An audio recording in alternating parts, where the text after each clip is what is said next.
Hola a todos, bienvenidos una vez más al canal Chispa TV, el programa Historia Hispana. Nuevamente estamos tres historiadores, Javier, Jimena y yo, Daniel. Pues muchas gracias por venir, qué bueno verlos otra vez, vernos las caras.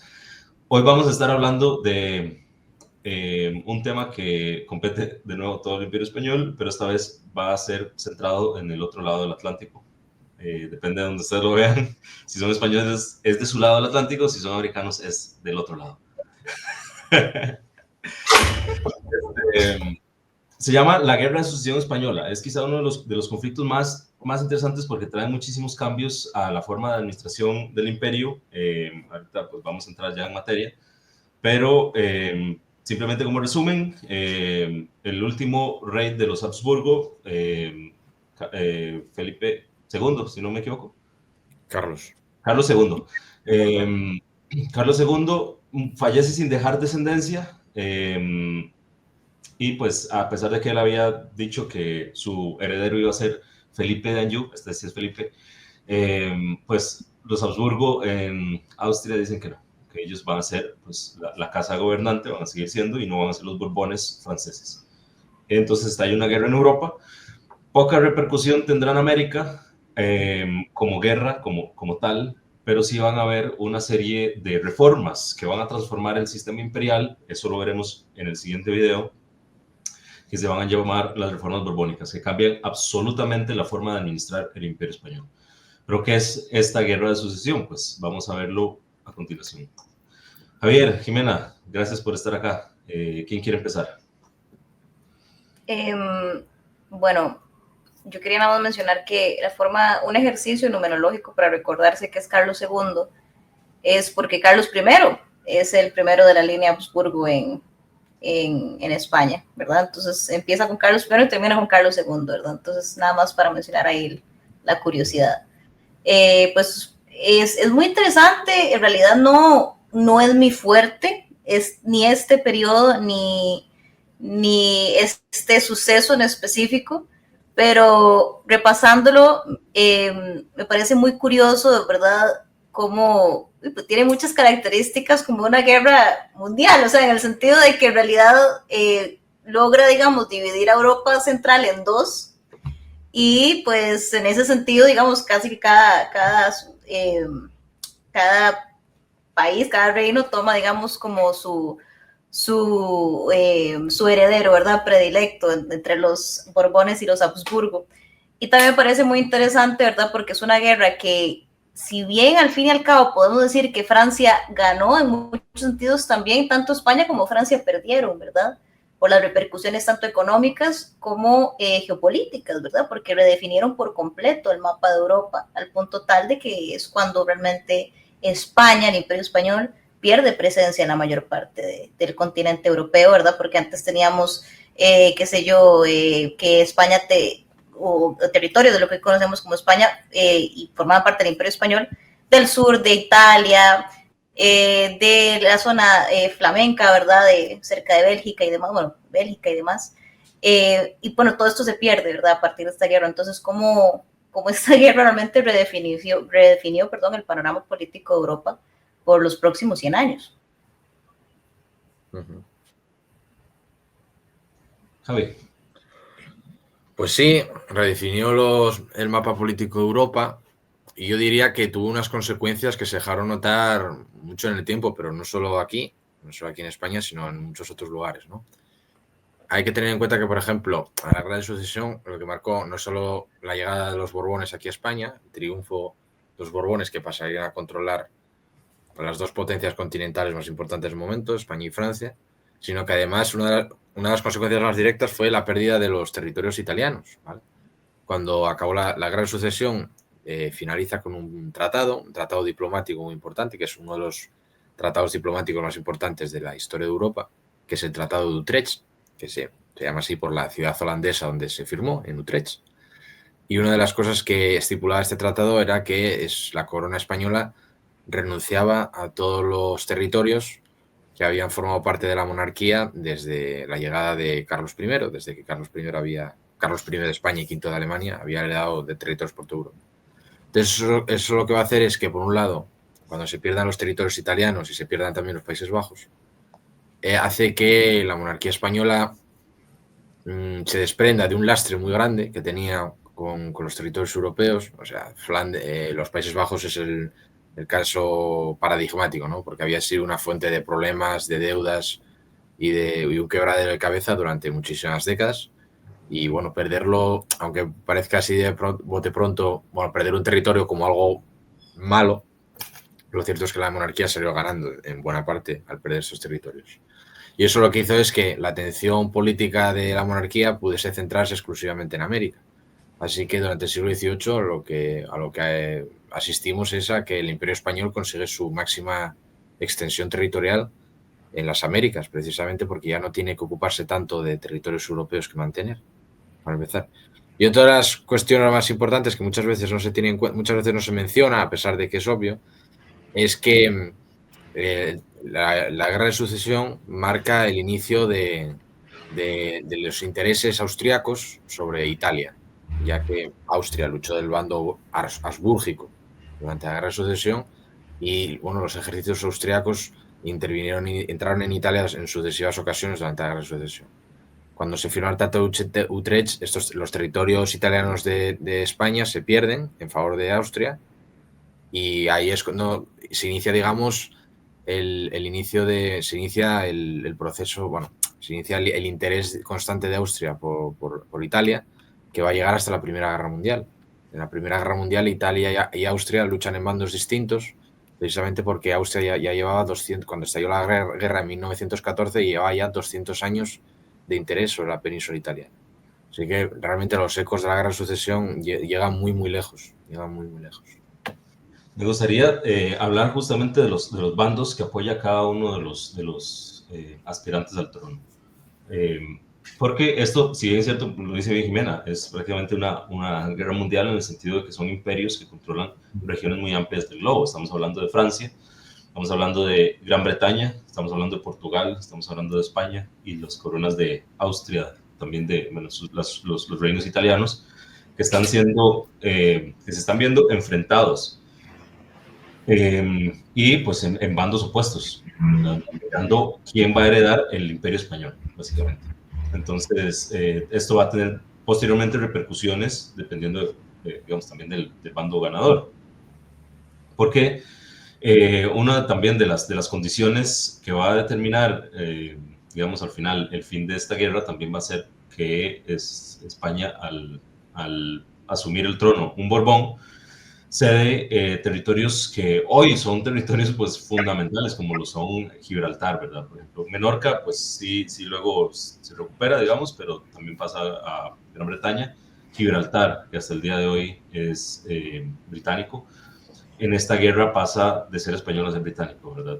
Entre otro montón de acuerdos territoriales que se pierden. Pero hablemos entonces, ¿quiénes eran los bandos? ¿Quién quiere conversar de esto? Ya, que le dé Jimena. Vale. Bueno, Leopoldo I del lado de Habsburgo y como ya habíamos mencionado, Felipe V, si no me equivoco, Felipe V, correcto, del lado Borbón. Bueno, importante aquí mencionar el periodo, estamos hablando de un periodo bastante interesante, ¿verdad? Que podemos decir que como que sienta las bases de los orígenes del Estado-Nación, ¿verdad? Como es como el periodo algunos llaman el absolutismo ilustrado, el monarquismo, o sea, la monarquía absolutista, ¿verdad? Que un poco recelosa, ¿verdad? De tal vez las autonomías, ¿verdad? Poco a poco va centralizando poder. Creo que a pesar de que la monarquía absoluta se consolida un poco más, más adelante, digamos, como más a mediados del siglo XVIII, ya para finales del XVII y principios del XIX tenemos la figura del Rey Sol, ¿verdad? De Luis XIV. Y Luis XIV es fundamental para la historia de Francia y como podemos ver, por consecuencia también para la historia de toda Europa, pues porque, si no me equivoco, Felipe V sería su nieto, ¿verdad? Sería su nieto. Su nieto, su primo, ¿verdad? ¿Quién sabe? Porque todos ellos están emparentados entre todos. La razón, en realidad, por la cual el mismo Leopoldo I y Felipe V son siquiera considerados herederos es porque tanto el trono, si no me equivoco, de Austria como el trono del Sacro Imperio Romano, germánico, como con Francia, estaban casados con infantas españolas, ¿verdad? Entonces todos eran familia. En realidad ambos tenían una interesante, pues como un interesante razones, ¿verdad? O justificaciones por las cuales pedir la corona. Y bueno, a nivel de España, entiendo que los bandos se dividieron entre principalmente el poder castellano, que apoya, digamos, la centralidad borbona, y que de hecho es quien Carlos II deja como heredero, digamos, predilecto en su testamento, mientras que los Habsburgo eran favorecidos principalmente por la corona de Aragón, ¿verdad? Y de hecho eso a su vez repercute, no solamente la corona de Aragón, vamos a ver que eventualmente también los Habsburgos son apoyados por Portugal, ¿verdad? Por ejemplo, entonces en realidad vemos que en la península ibérica se vivió bastante polarización, ¿verdad? Como tal, y esto pues a su vez repercute sobre la zona, las áreas, digamos, de influencia españolas, como hemos hablado de los Países Bajos, por ejemplo, la zona de Bélgica, toda esa zona, pues toma partido, si no me equivoco, por los Habsburgo. Pero bueno, me gustaría que continuara Javier, porque creo que lo tiene muchísimo más claro que yo. Bueno, vamos a ver, hay que tener en cuenta que los bandos se definen por la tendencia política de Europa en las últimas décadas anteriores, ¿no? Francia ya se había convertido en la primera potencia de Europa, a todos los efectos, no en ultramar, porque España y Portugal tenían más territorios que Francia, pero sí en el continente. Y eso lo había llevado a que la Francia de Luis XIV pues tuviera varias guerras con el resto de potencias europeas. De hecho, la España de Carlos II participó en las coaliciones europeas contra Luis XIV. Y en la guerra de sucesión, el problema que tienen el resto de potencias europeas, Inglaterra, Portugal, Austria y los Países Bajos, lo que tienen es que van a tener una dinastía que si no consiguen evitarlo va a gobernar sobre las dos potencias coloniales encima, porque tienen dos imperios de ultramar, uno de ellos el más grande de todos, que es el español, y encima que son contiguos, porque Francia y España tienen frontera. Entonces, al tener frontera, lo que puede provocar es que haya, digamos, como una especie de conglomerado gigantesco en el continente europeo que sea imparable para el resto de potencias. Hay que tener en cuenta que, por ejemplo, esto va a tener consecuencias a posteriori muy grandes, porque realmente la guerra de sucesión española es el origen de la política inglesa del equilibrio de poderes, lo que se ha llamado la política del equilibrio de poderes. Esto es que los ingleses, históricamente, precisamente porque son una isla, lo que han procurado desde esta guerra es que en Europa no haya una potencia terrestre que gobierne el continente europeo en su mayoría y que pueda poner en peligro la estabilidad de Inglaterra como isla y como potencia colonial. Eso comienza la guerra de sucesión, es una política que se había fraguado más o menos en las décadas anteriores contra Luis XIV, pero que acaba definiéndose durante la guerra de sucesión. Y luego la vamos a ver también contra Napoleón y contra Hitler, porque eso es lo mismo. Es simplemente que Inglaterra no puede permitirse que una potencia por sí sola gobierne todo el continente europeo poniendo en peligro sus intereses, ¿vale? Eso es una política que se lleva a cabo durante esta guerra. Y una de las razones, digamos, esa es la razón principal por la que los aliados, como se llamaron, o sea, Inglaterra, Portugal y Holanda, apoyaron al bando austracista. Y va a ser también la razón por la que se van a cambiar de bando al final de la guerra, porque cuando estaba terminando la guerra, en 1712, si mal no recuerdo, el emperador de Alemania, Leopoldo I, que mencionaba Jimena, murió. Y el archiduque austriaco, Carlos, que era el candidato habsbúrgico a la corona española, Carlos, pues heredó también el imperio de Alemania. O sea, que se convirtió en archiduque de Austria y emperador de Alemania. Y claro, eso significaba que de ganar la guerra de sucesión española, Carlos, el archiduque Carlos, pasaría a ser Carlos III de España y VI de Alemania. Entonces, claro, las potencias como Inglaterra, Holanda y Portugal se dieron cuenta de que aquello por lo que habían estado luchando podía volvérseles en contra, porque realmente la situación que tenían era la misma, ganase quien ganase. Es decir, si ganaban los Borbones tendrían un conglomerado enorme en el continente, pero si ganaba el archiduque Carlos también tendrían un peligro pues igual de amenazante o incluso peor. Entonces, en el último momento de la guerra, pues las potencias aliadas decidieron abandonar la candidatura del archiduque Carlos al trono español, y con eso pues, prácticamente se cierra la guerra, porque el bando, las fuerzas austríacas estaban ya muy debilitadas al final de la guerra y dependían enteramente de los aliados. Entonces realmente se puso fin, no tanto por victorias militares, que aquí en España sí que las hubo muy importantes, sino por la posición diplomática de las potencias implicadas, ¿no? Que acabaron retirando el apoyo al archiduque en el último momento, cuando vieron que se había convertido pues en el hombre más poderoso de Europa. Me gusta mucho también hablar, no dedicarnos a esta historia de las grandes batallas y los grandes hombres, sino que hablar también de los procesos internos dentro de las diferentes regiones.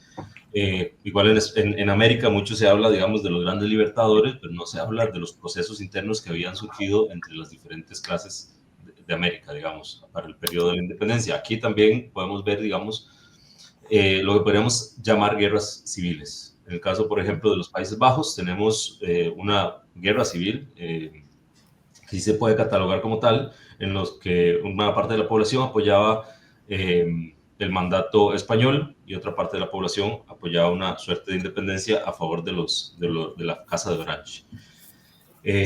También hay guerra civil, como decía Jimena, en España, en lo que es la península, entre pues, las regiones de Aragón y Castilla. Se pueden ya hablar, digamos, de unas guerras civiles con sus caudillos que apoyan cada uno de los herederos aspirantes al trono. También tenemos conatos. Importante mencionar, perdón que te interrumpa, pero importante mencionar eso, ¿verdad? Como incluso hoy en día tiene sus repercusiones políticas, porque o sea, muchísimos de los independentistas catalanes aún recuerdan la guerra de sucesión española, ¿verdad? Y el ascenso de los Borbones como pérdida de autonomías y los diferentes fueros locales, ¿verdad? Que se han promulgado con la era Habsburgo, porque en realidad, si lo vemos bien, la era Habsburgo conserva mucho de estos pactos casi que vasallales, ¿verdad? No sé si sería como el término correcto, pero donde la política no podemos decir que era homogénea, sino heterogénea, digamos, los lazos de poder entre los diferentes lugares, provincias, de administraciones y demás, y por eso también es tan difícil en realidad estudiar tanto el caso de la América virreinal como el caso de España, ¿verdad? Porque aún para, 200 años después de que, podemos decir que ha iniciado la modernidad, aún se regía por muchísimos de estos lazos, ¿verdad?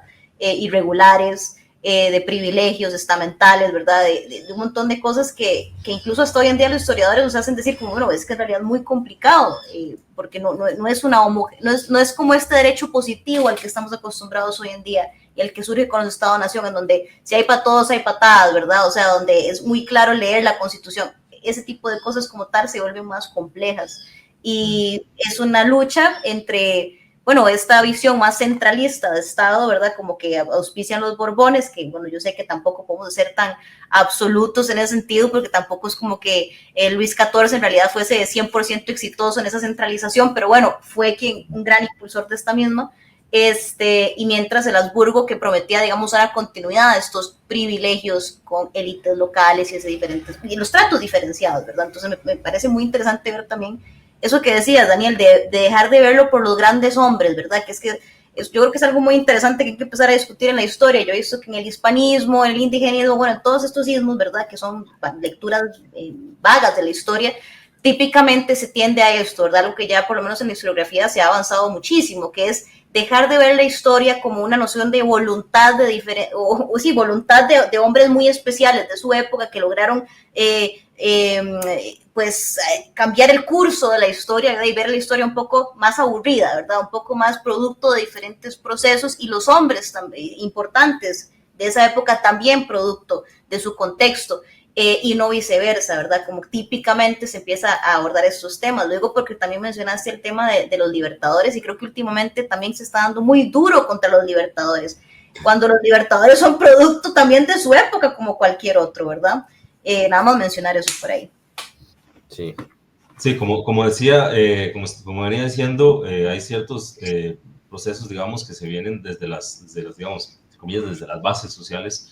Y justamente son estos reinos, digamos, que están apoyando una tradición Habsburgo muy descentralizada, que luego lo vamos a ver en las reformas borbónicas, cómo cambia al centralismo francés, que es el origen de este absolutismo, ¿no? Que por ahí dice Anderson que el absolutismo es el sistema feudal reforzado y reformado, ¿verdad? Como es un sistema reformado y reforzado de dominación feudal, un poco contrario a lo que decía Marx, que era una lucha entre clases, ¿no? O un acuerdo entre clases. Pero lo que estamos viendo aquí es que es entre comillas, una lucha entre formas de administrar una tradición imperial que venía desde el medievo, ¿no? Desde el periodo feudal. Y aquí es donde las condiciones del ganador se imponen a estos grupos que apoyaron al otro bando. Entonces, cuando gana los Borbones, a quienes habían apoyado digamos, al bando Habsburgo, son de alguna manera, no lo voy a decir así, pero sí se puede ver así, castigados con lo que se llaman los decretos de nueva planta, ¿no? Que se abolen, digamos, los fueros. Sí, los privilegios, los fueros de ciertas ciudades como Aragón, Valencia, si no me equivoco, muchos de los condados de Cataluña lo pierden, Mallorca. Sin embargo, Navarra no los pierde, ¿no? Navarra no pierde porque ellos apoyaron al bando Borbón. Entonces, aquí lo que podemos ver es que también hay unas condiciones que se le imponen a los vencidos, como en todo conflicto, pero también digamos, más allá de las figuras principales, de las potencias europeas, de los emperadores y los reyes, tenemos también una cadena de mandos en muchos niveles que están tomando partido en esta guerra. Javi. Sí, de hecho es que no el inicio, pero sí es un momento importante para entender la situación de privilegio del País Vasco con respecto al resto de España. Porque País Vasco, las vascongadas, como se llama, ahora la llamamos País Vasco, pero bueno, son siempre vascongadas. Las vascongadas y Navarra lucharon del lado borbónico y cuando estalló la Guerra de Sucesión ya era una de las regiones de España más bollantes, más prósperas. Porque como es bien sabido, durante el siglo XVII se asiste a la crisis económica, demográfica de Castilla, de la Castilla profunda, y ya en los últimos 20 años de Carlos II, a lo que asistimos es a una recuperación de España, pero desde las periferias. ¿No? De Castilla va a seguir una crisis importante, una recesión importante, pero las periferias van a empezar a salir adelante. ¿Y las periferias quiénes son? Pues aquí Asturias, Galicia, Santander, Vascongadas y luego en el Levante, ¿no? Cataluña, Valencia y demás. Bueno, pues las periferias se vienen arriba.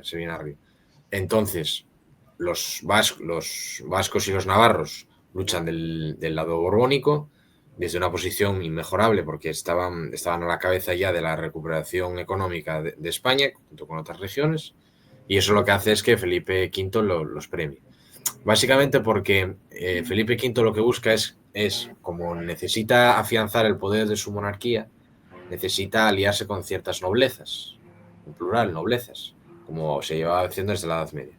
Claro, ya no puede hacerlo con las noblezas en general, con las noblezas de la Corona de Aragón, porque estas han luchado en la guerra con el bando austriaco, y de hecho muchos se han exiliado, ¿eh? Hay muchos aragoneses y catalanes que se exiliaron cuando acabó la guerra. Entonces, Felipe V necesita otras noblezas de España para poder afianzar su poder real. ¿Y con quiénes va a empezar a forjar alianzas o lazos institucionales? Pues obviamente con las regiones periféricas, pero que no sean las de la Corona de Aragón. Es decir, por ejemplo, las de Andalucía van a tener un poco más de peso, pero sobre todo las del Arco Atlántico. Los vascos y los navarros van a ser privilegiados. Y yo, por ejemplo, que me dedico a esto en concreto, los asturianos. Los asturianos también van a tener un papel, los gallegos también, pero bueno, los asturianos van a tener un papel muy importante dentro del entramado institucional de la monarquía absoluta.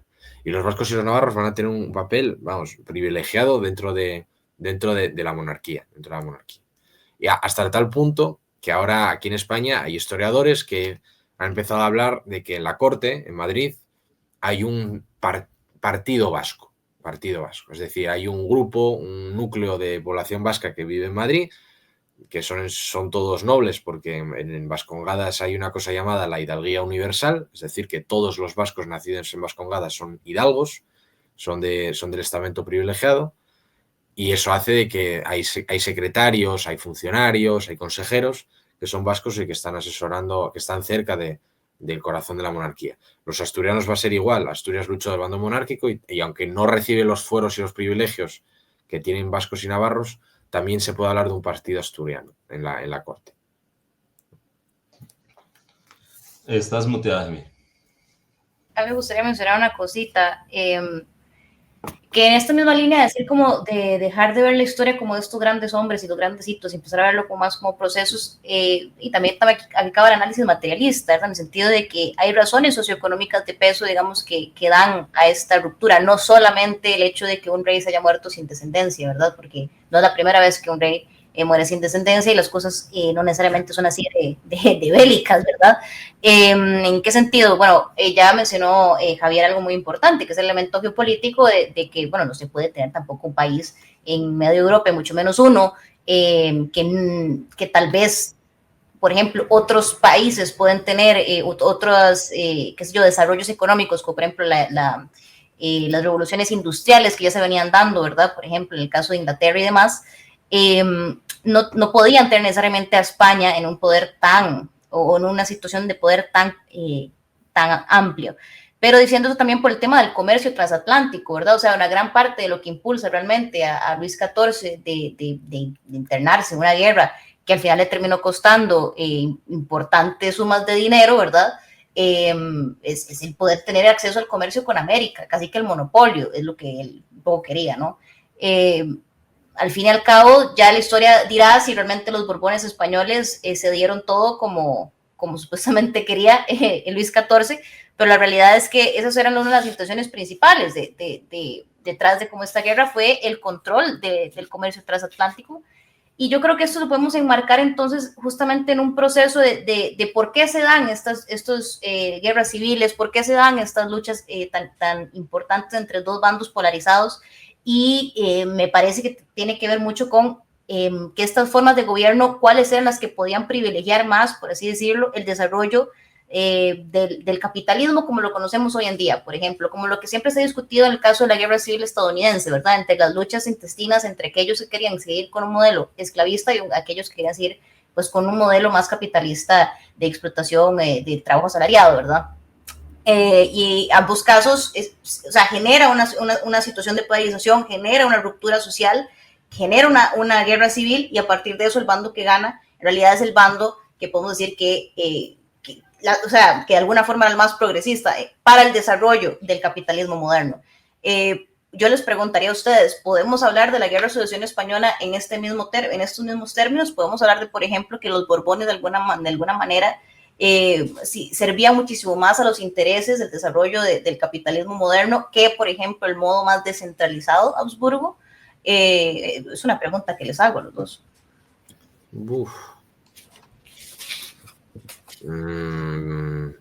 Ahora vamos a ver, tanto es que, claro, hablar de capitalismo es muy difícil. Es muy difícil. Pero, a ver, se puede decir que los Borbones marcan la llegada de la Ilustración a España. Eso desde luego. Y con ello el impulso de la industria. Aquí en España uno de los problemas que se habían tenido era la falta absoluta de industria después de la recesión del siglo XVII. Entonces, con los Borbones en el siglo XVIII lo que se va a procurar es la fundación de unas reales fábricas. Reales fábrica de tapices, algunas de ellas todavía existen, la de la moneda y timbre, la de tapices, la de vidrios, la de porcelana.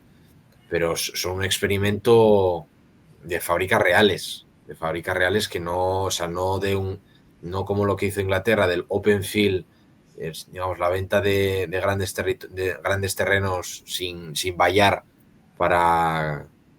por parte de la nobleza inglesa, que tiene unos territorios enormes sin vallas, sin cercar, sin cercos, y que les sirven de aval para poder pedir un préstamo a los bancos y de ahí empezar a formar industria.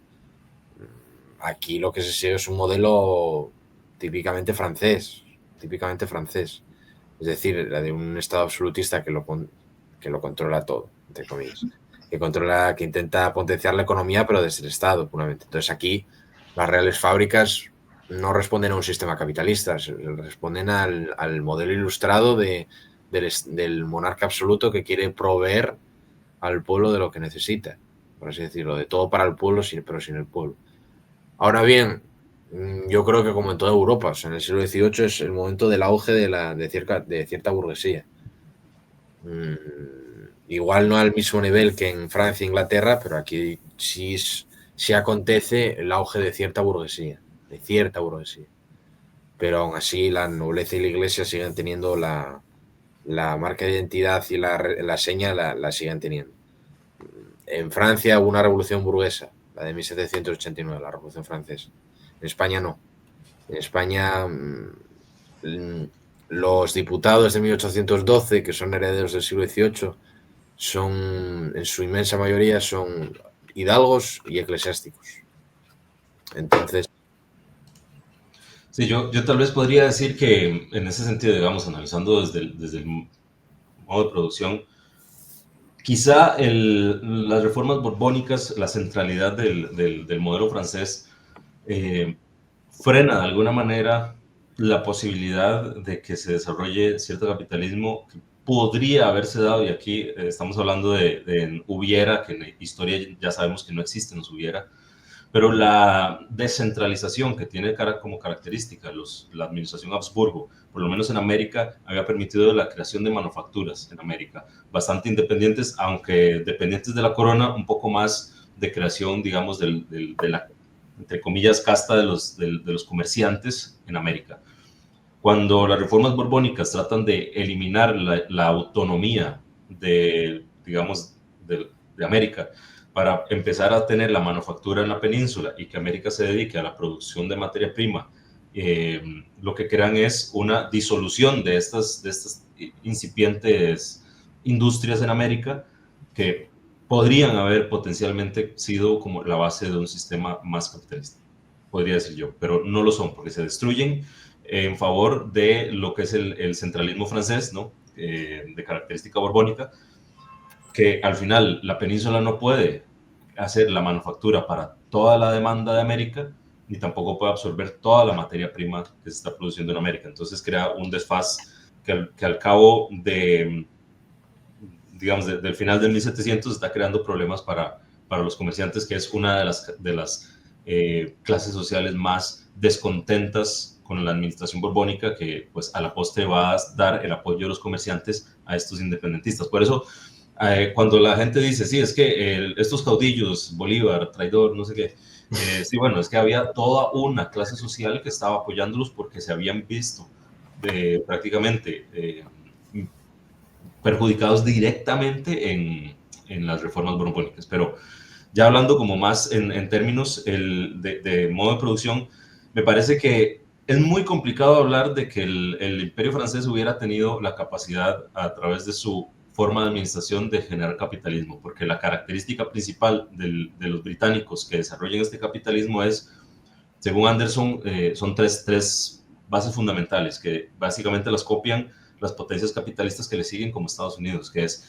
el desarrollo del mercado interno, no a través de la inversión como tenía Francia, directa de la corona, sino permitir que gente independiente invirtiera. Entonces, ampliación de los mercados internos, control de las rutas comerciales a través de la Armada Británica y proteccionismo, que no hubiera inversión de otras potencias en los territorios británicos, pero sí inversión de los territorios británicos en otras potencias. Y esto nos lleva a uno de los tratados más importantes, que va justamente en esta línea: controlar rutas comerciales, aumentar digamos, esta inversión independiente de personas y de compañías que estaban de alguna manera respaldadas por la corona, y es, por ejemplo, el acuerdo del asiento de negros. Entonces me parece que quizá la conquista borbónica del Imperio Español frena un poco ese impulso más autónomo que pudo haber generado que el Imperio Español se integrara en el capitalismo. Y el Imperio Británico más bien lo que consigue es una explosión de su capacidad al conseguir el comercio directo con las colonias americanas. Y podemos explicar qué es el asiento de negros brevemente. El asiento de negros, que nos va a llevar después a algo que conversamos en uno de los capítulos anteriores, la guerra del asiento, que es justamente cuando se frena ya este acuerdo. Lo que se llama el asiento de negros es el derecho de que los británicos puedan comerciar directamente con esclavos traídos de África en las coronas, perdón, en los territorios españoles en América.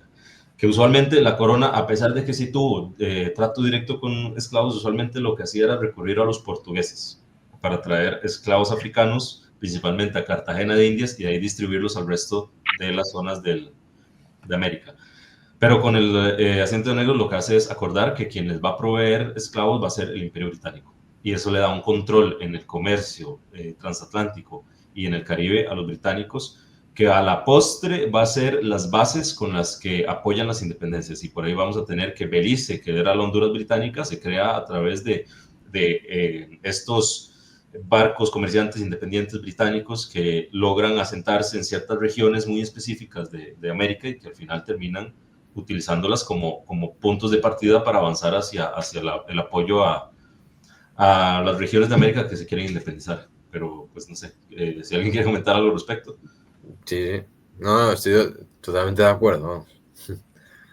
Totalmente de acuerdo. Sí, y esto lo que nos lleva es justamente a que la historia no puede verse, digamos, de una forma lineal o de una forma muy determinista, ¿no? Hay procesos que se dieron durante más de 100 años. Las reformas borbónicas empiezan básicamente desde que asume el trono un Borbón, ¿no? Felipe, y se dan por más de 100 años, ¿no? Son un decreto que se da en un momento específico con una serie de reformas. Son más de 100 años de varios Borbones que empiezan a hacer diferentes reformas. Se llaman reformas borbónicas porque buscan la reforma del Estado. La expulsión de los jesuitas es una de ellas, por ejemplo.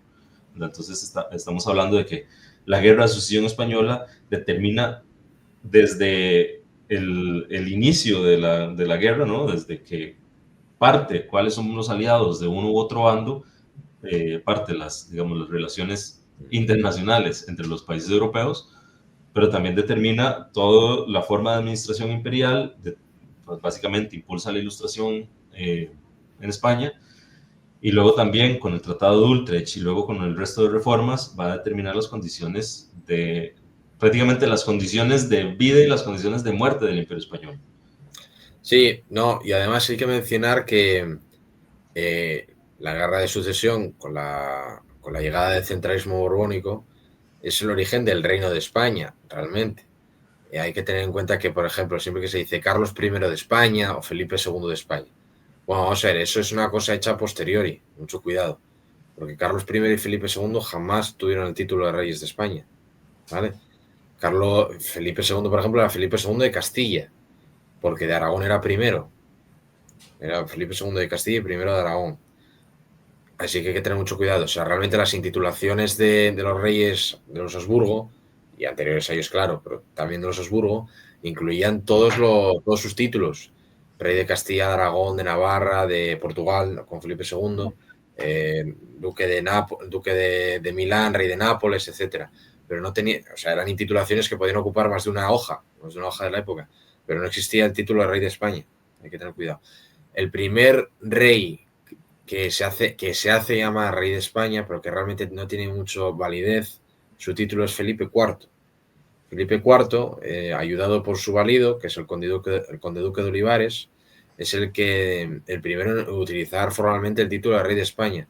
Realmente hay un documento que aquí estudiamos bastante, se estudia mucho en los colegios, en los institutos y también en la universidad, que es el famoso Gran Memorial del conde duque de Olivares, que es un memorial secreto que el conde duque le entregó al rey, a Felipe IV, insistiéndole en que tenía que hacer una reforma.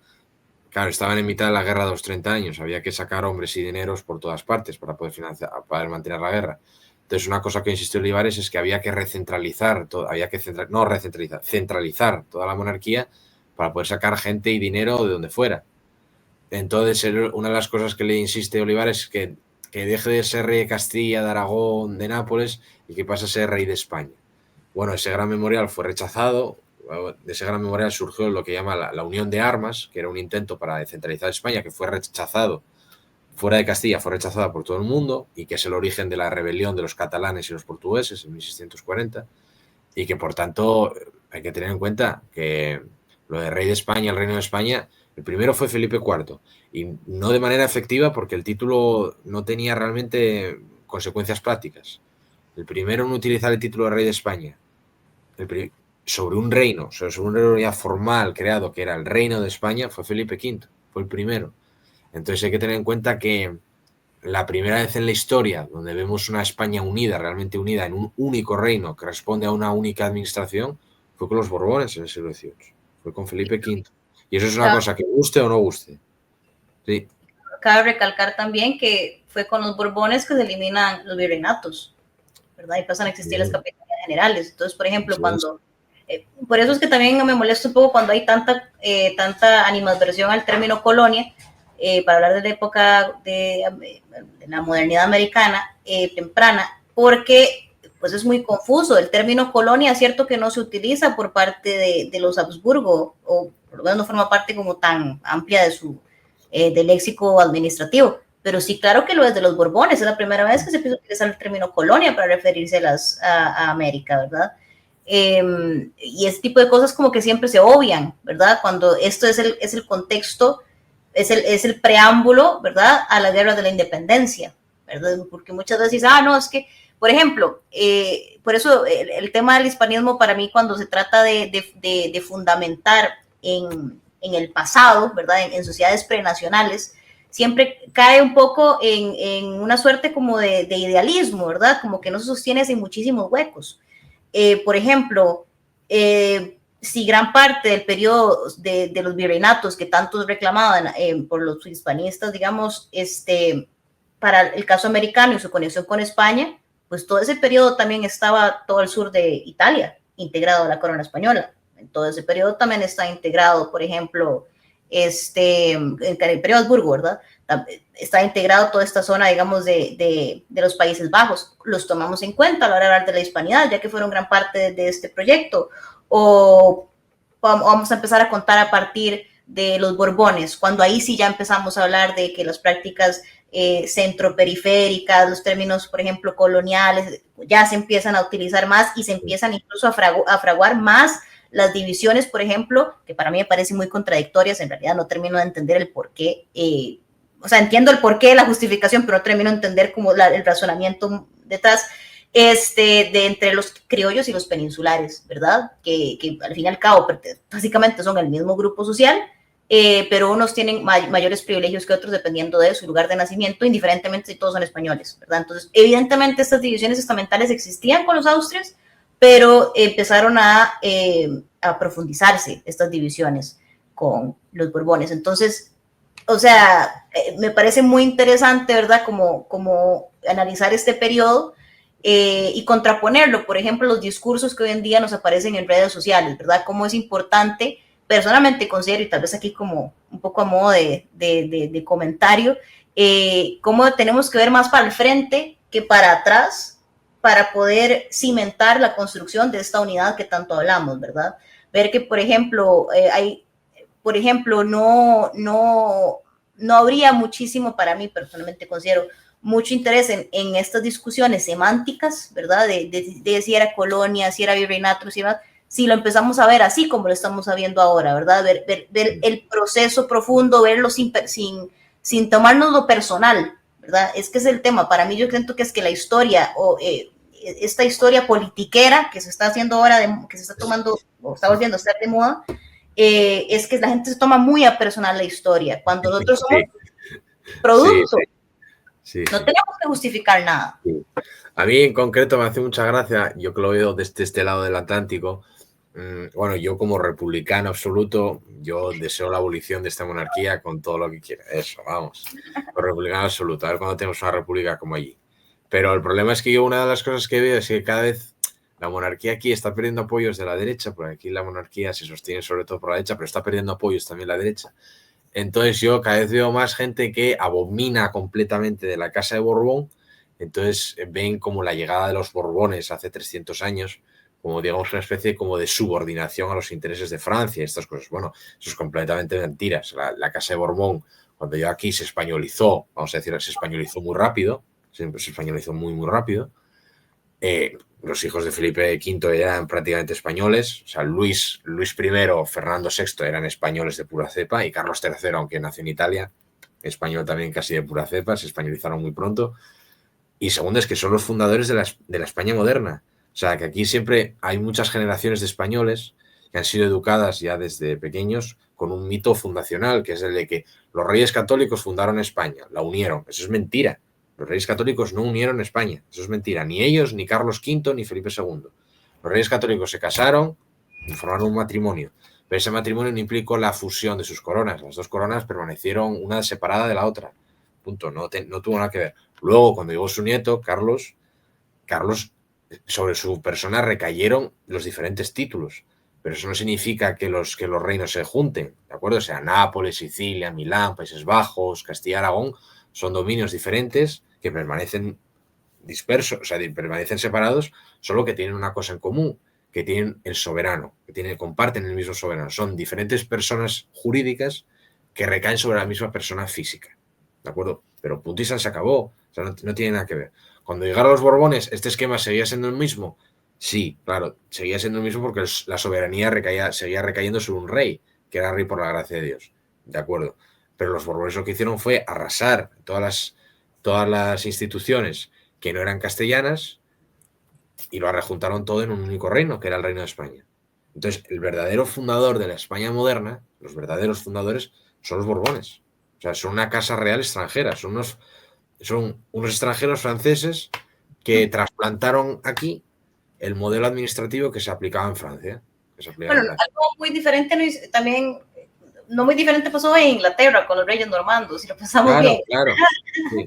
Francia en realidad dominó Europa. Si hay un tema que va en esta misma línea, y es que el idioma español se impone como idioma administrativo para todas las regiones administrativas a partir de los Borbones. Claro, exacto. Sí, durante la Casa de Austria, quiero decir, como en todo el antiguo régimen en Europa se hablaban muchísimos idiomas. Muchos desaparecieron, muchos han desaparecido.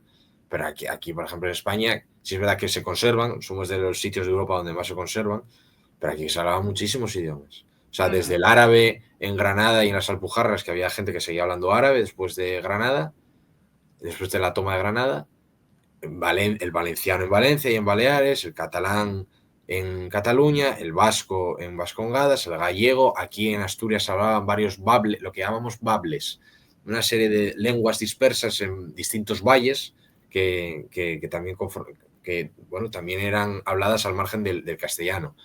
Cerca de entre Cataluña y Aragón hay un valle que se llama el Valle de Arán, donde hubo un idioma que ha llegado hasta la actualidad, que es el aranés. Es un idioma pequeñito que solo se habla en ese valle, que ha llegado hasta el aranés. Y luego hubo muchos otros que desaparecieron. Aquí, por ejemplo, era el romance navarro. Se hablaba en Navarra, aparte de castellano y de vasco, se hablaba un idioma latino, un romance, que se hablaba justo allí, que era el romance navarro, pero que desapareció en el siglo XVII. O sea, idiomas había muchísimos, como en toda Europa. No había una legislación oficial, una educación oficial que hiciese obligatoria el uso de una lengua. Eso es de la Revolución Francesa en adelante. Eso en el antiguo régimen no existía. Entonces aquí en España se hablaba muchísimos idiomas. Pero claro, cuando llegan los Borbones es cuando se crea una administración. Si es verdad, no hay una educación oficial, sigue sin haber una educación oficial, pero hay una administración que necesita una lengua, porque tú no puedes tener una administración con 80 lenguas porque es un despiporre. Entonces en ese momento cuando realmente se copian los usos, costumbres y maneras de hacer que hay en Castilla y se trasplantan al resto de lo que hoy es España. Y ya está. O sea, es así. O sea, si hoy en Cataluña se habla castellano, se habla español, es sobre gracia de los Borbones. Es decir, no fue Franco. Y no fue Franco. Bueno, no fue Franco y no fue Franco muchas cosas. Por ejemplo, de que la instrucción ahí sí escolar fuese solamente en español. Eso creo que fue en 1902, una cosa así, que se promulga en España, o sea, mucho antes. Es un poco antes, es de 1850. Pero bueno, es del siglo XIX, sí, es muy tardío. Es larguísimo, entonces es de larga data, pero ahí precisamente es donde iba mi pregunta, que tal vez está un poco enredada, de que si realmente la administración borbónica, digamos, no presentaba en realidad pues el germen de una administración que favoreciera muchísimo más pues la construcción, digamos, de las bases del capitalismo moderno, digamos, en el sentido de que, bueno, realmente son los Estado-nación, por así decirlo, el modelo político por excelencia pues, del capitalismo que conocemos hoy en día. Es realmente lo que permite el proteccionismo, lo que permite que solo haya una lengua administrativa, lo que permite que se puedan ordenar muchísimos de los trámites, ¿verdad? El que además ya promueve como una generación sistemática, digamos, a través de riqueza, digamos, a través de las figuras de los nuevos burgueses. Pero es cierto que en el caso español esto es muchísimo más diferente, más ralentizado que en el caso de otros países de Europa, por supuesto, eso no se puede negar, ¿verdad? Especialmente por la presencia del antiguo régimen. Pero no, en realidad, a mí personalmente, o sea, de volver a retomar ese tema, no sé, me llamó muchísimo la atención, ¿verdad? Si las repercusiones a larga data que podemos ver incluso hasta nuestros días, de estos reclamos simbólicos, por ejemplo, de los nacionalistas catalanes, otro montón de cosas.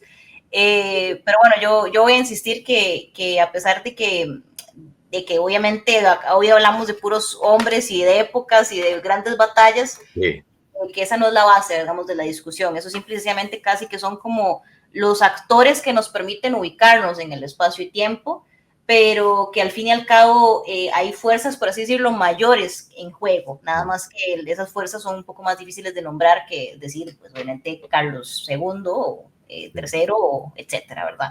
Pero ya para terminar, nada más me gustaría como indicar una cosa. En este proceso de centralización borbónica es precisamente donde las ahora colonias o las capitanías generales americanas, ahí ya empiezan a haber una contradicción, empiezan a haber un problema, digamos, en participar del proyecto de la monarquía hispánica. No en su totalidad, porque vemos que aún tiene muchísimo apoyo el Imperio Español, incluso con los Borbones, pues mucho tiempo, pero al mismo tiempo no podemos como obviar, y esto le digo aquí a los que nos están viendo, no podemos obviar que esta es una de los fundamentos, ¿verdad?, detrás de esta separación de los diferentes reinos.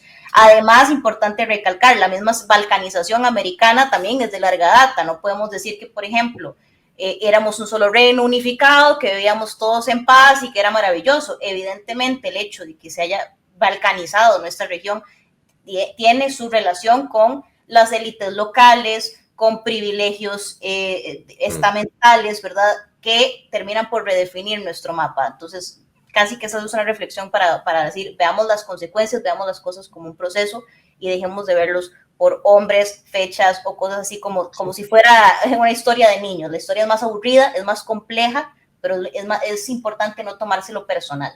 Ya, sí, es el problema, sí, que ahora ha vuelto de moda lo de tomarse la historia a pecho, como si fuese una cosa... Hombre, si es con el siglo XX yo lo entiendo, porque sí, porque el siglo XX nos toca de cerca. Pero bueno, cosas del antiguo régimen, tomárselas a pecho, como que no. Pero bueno, lo de que es historia aburrida, entre comillas, me parece mucho más entretenido y bonito hablar de cosas así, mucho más profundas y con un análisis más pormenorizado de grandes razones que de personajes, la verdad. Pero es que vos y yo, nosotros tres somos unos frikis de la historia que nos gustan cosas raras, pero la mayor parte de la gente le entretiene los grandes hombres y los cuentos más fáciles, que son más fáciles de digerir en realidad. Sí, yo quería cerrar la conversación. Por supuesto no vamos a entrar en las reformas borbónicas porque eso da para un video completo. Da para otro video entero, sí. Pero sí quiero hablar de las consecuencias del final, digamos, del desenlace, ¿no? De la guerra de sucesión. Pues asumen los Borbones, como ya lo dijimos, se quitan ciertos fueros. A mí me da mucha risa hablando, digamos, un poco más moderno, bueno, más contemporáneo. Cuando se habla, hay un dicho, ¿cómo era? España, prisión de naciones. Sí, claro. Sí, eso lo dicen muchísimo y me da mucha curiosidad cuando lo dicen, especialmente los vascos, ¿no? Claro. Que son una colonia de Madrid, dicen. Es interesante porque ellos, o sea, el País Vasco y Navarra han sido las joyas de la corona desde siempre. Sí. Y uno lo ve, desde siempre los reyes de Castilla se han casado con princesas de Navarra. Y eso viene desde el periodo feudal, básicamente. Es decir, Navarra siempre ha estado integrada en los procesos políticos junto con Castilla, digamos, de lo que involucra toda la península. Y luego vemos que muchos de los fueros que se le quitan a Cataluña vienen de este periodo, no son, como decía antes, un poco bromeando, un poco en serio, no es culpa de Franco, que además Franco era gallego. Sí, ya. No es que Madrid tenga colonias en España, sino que, ¿verdad? Son procesos que se vienen dando desde hace más de 300 años. Claro. ¿Verdad? Y que hoy, pues, digamos, por cierta manipulación política, en España se trata de hacer parecer como que es una cuestión muy de ahora, ¿no? Como que Cataluña vive sometida ¿verdad? al centralismo de Madrid porque es herencia franquista. Pero no, realmente todos estos procesos que le dan, que generan la España de hoy, se empiezan a gestar básicamente a partir del trono de los Borbones, que son quienes crean España, básicamente, ¿no? Sí. Mira, concretamente, claro, eso tiene que ver con el mito de 1714, ¿no? Después después del Tratado de Utrecht, la burguesía catalana de Barcelona y los notables de Barcelona se negaron a aceptar a Felipe V y decidieron defender la causa del archiduque a pesar de que el archiduque ya había renunciado al trono español. Entonces, en un intento desesperado por intentar convencer a las potencias europeas de que no firmasen el Tratado de Utrecht con los Borbones, fue cuando, bueno, la famosa resistencia de Barcelona de 1714, que los barceloneses estuvieron más de un año aguantando el asedio de los Borbones. Y a partir de ahí, el 11 de septiembre de 1714, las tropas borbónicas destruyeron las murallas de Barcelona, asaltaron Barcelona y la tomaron. Y claro, a partir de ahí se ha creado toda una mitología nacionalista catalana de lo que fue 1714 como una especie de intento heroico de la población de Barcelona y los notables de la ciudad por intentar defender la libertad de la ciudad y de Cataluña. Claro, pero luego es la manipulación moderna, digamos, de finales del 19, porque realmente por lo que estaban luchando los notables de Barcelona era por la causa del archiduque de Austria. Punto. Y lo que pretendían con su último intento de resistencia fue que las potencias europeas cambiasen de opinión a la hora de firmar el tratado con los Borbones. Pero punto, nada más. A este respecto hay un libro bastante bueno por parte de un historiador inglés que vive en Barcelona, que se llama Henry Kamen, que es un historiador muy polémico, pero bueno, este libro está bien, que se llama España y Cataluña, historia de una pasión. Que analiza, sí, España y Cataluña, historia de una pasión. Y una de las cosas que analiza es lo sucedido durante la Guerra de Sucesión, el papel que tuvo Cataluña y Barcelona durante la Guerra de Sucesión. Que Barcelona en un principio se puso al lado de los Borbones.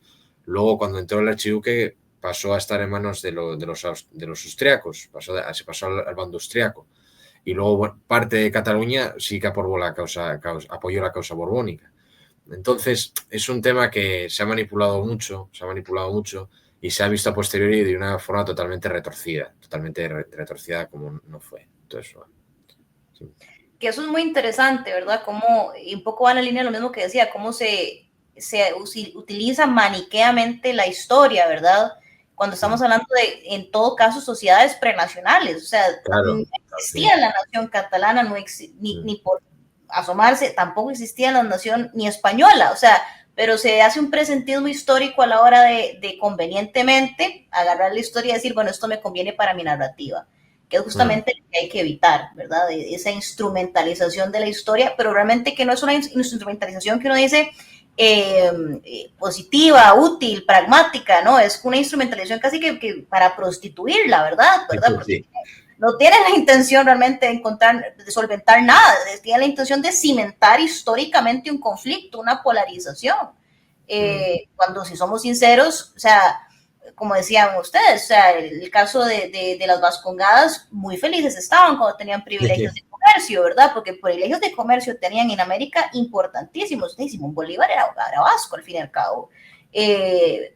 O el caso de Cataluña, cuando tenían privilegio del comercio de esclavos con Cuba, porque ahí no habían tantas intenciones independentistas. Claramente aquí estamos hablando de que independencia o no independencia, la política no la guía la ideología guía a los pobres, por así decirlo, la ideología guía al pueblo. Aquí es los intereses de las élites lo que realmente está en juego. Y cuando es lo mismo que en 1984, cuando les convenga decir viva España, dirán viva España. Y cuando no, pues no.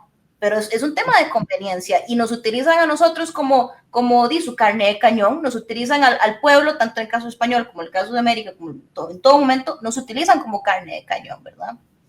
Sí, completamente. Y yo creo, habría que apostillar una cosa a modo de anécdota, bueno, no de anécdota, pero bueno, a modo de detalle. Luego ya con el siglo XVIII la posición de vascos, navarros y catalanes se apuntala, se potencia, al punto de que durante el siglo XVIII, a imitación de Inglaterra, los Borbones van a crear una serie de compañías comerciales para empezar a relacionarse mucho más con América después de que se suprimiera el sistema de flotas. El sistema de flotas que traía oro y plata se abolió y entonces intentó sustituirse con una serie de compañías comerciales. Bueno, una de ellas, de las más famosas, fue la Compañía Guipuzcoana de Caracas. Sí. Una compañía vasca de Guipúzcoa, o sea, de San Sebastián, que tenía como misión intercambios comerciales con Caracas, o sea, con la Capitanía General de Venezuela. Entonces, los vascos tuvieron un papel protagonista en la empresa imperial, desde el principio hasta el fin, y durante el siglo XVIII, aparte de imperial, también comercial. Entonces, pues bueno. Correcto. Sí, muy bien. Con esto vamos cerrando ya este capítulo de hoy. De nuevo, gracias a este par de historiadores increíbles, Javier González Larrea, Jimena Madrigal de Costa Rica, y yo, Daniel Trejos, también soy historiador, no se los olvide. Siempre dicen el presentador, no soy presentador, soy uno más y también soy historiador, también sé de lo que estoy hablando. Pues nada, gracias por ver este capítulo, denle like, compartan, comenten, denle a la campanita, suscríbanse, mándenselos a sus amigos, primos, enemigos, a quien quieran, para que se haga debate y que pues pueda haber más difusión de este tipo de ideas. Vamos a seguir con otros eventos importantes que han definido la historia del mundo hispano. Esto fue la Guerra de Sucesión Española. Probablemente el siguiente capítulo sea las reformas borbónicas y las consecuencias de la administración borbónica tanto en la península como en América. Y pues nada, gracias Javi, gracias Jime. Nos vemos la próxima. ¡Viva España! ¡Viva España y viva América! ¡Viva España!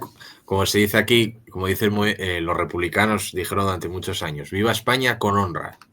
¡Con honra! ¡Viva España con honra! Y viva la hermandad de los pueblos. Nos vemos. Chao. Venga. Chao, chicos.